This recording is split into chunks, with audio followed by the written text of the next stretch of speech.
இறை வார்த்தை இன்று. அன்புக்குரியவர்களே, கிறிஸ்தவ விசுவாச வாழ்வு என்பது ஒரு போராட்டம். ஆவிக்குரிய இயல்புக்கும் ஊன் இயல்புக்கும் இடையே நடைபெறுவது. ஆவிக்குரிய இயல்பு இறைவனால் வழிநடத்தப்படுவது. ஊன் இயல்பு சாத்தானின் பிடியில் இருப்பது. மனம் போன போக்கில் வாழ்வது, உடனடி மகிழ்ச்சியை மட்டுமே நாடுவது, உடல் இன்பத்தை மட்டுமே தேடுவது, விலங்கு வாழ்க்கை வாழ்வது. எடுத்துக்காட்டாக, தொடக்க நூலிலே ஏசாயு தன் சகோதரன் யாக்கோபிடத்திலே உணவின் மீது கொண்ட ஆசையினால் தன் தலைச்சன் பேருக்கான உரிமையை பறிகொடுக்கிறான். இவ்வாறு ஊனியல்புக்கு ஏற்ப வாழ்வோர் கடவுளுக்கு உகந்தவர்களாக முடியாது என்கிறது முதல் வாசகம். நற்செய்தியிலே திராட்சை தோட்டத்திலே அத்திமரம் ஒன்றை நடுகிறார்கள். ஏன் திராட்சை தோட்டத்திலே அத்திமரம்? திராட்சை பழங்களை பாதுகாப்பதற்காக.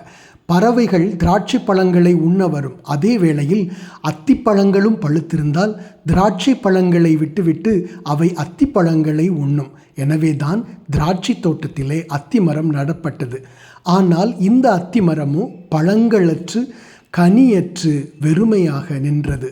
அந்த மரத்தை வெட்டிவிடலாம் என்று உரிமையாளர் முடிவெடுக்கிறார். ஆனால் தோட்டக்காரரோ அதற்கு ஒரு வாய்ப்பு கொடுக்கலாம் என்று முடிவெடுக்கிறார். அன்புக்குரியவர்களே, ஆண்டவர் நீடிய பொறுமையும் பேரன்பும் கொண்டவர் என்கிறது திருப்பாடல். ஆனால் இந்த பொறுமைக்கு ஓர் எல்லை உண்டு.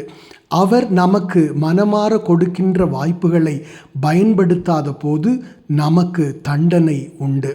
எனவே நாம் ஊனியல்பை களைந்துவிட்டு ஆவிக்குரிய இயல்பை அணிந்து கொள்வோம். கனி கொடுப்பவர்களாக மாறுவோம். கடவுளின் ஆவியால் இயக்கப்படுகிறவர்களே கடவுளின் மக்கள் என்பதை மறவாதிருப்போம்.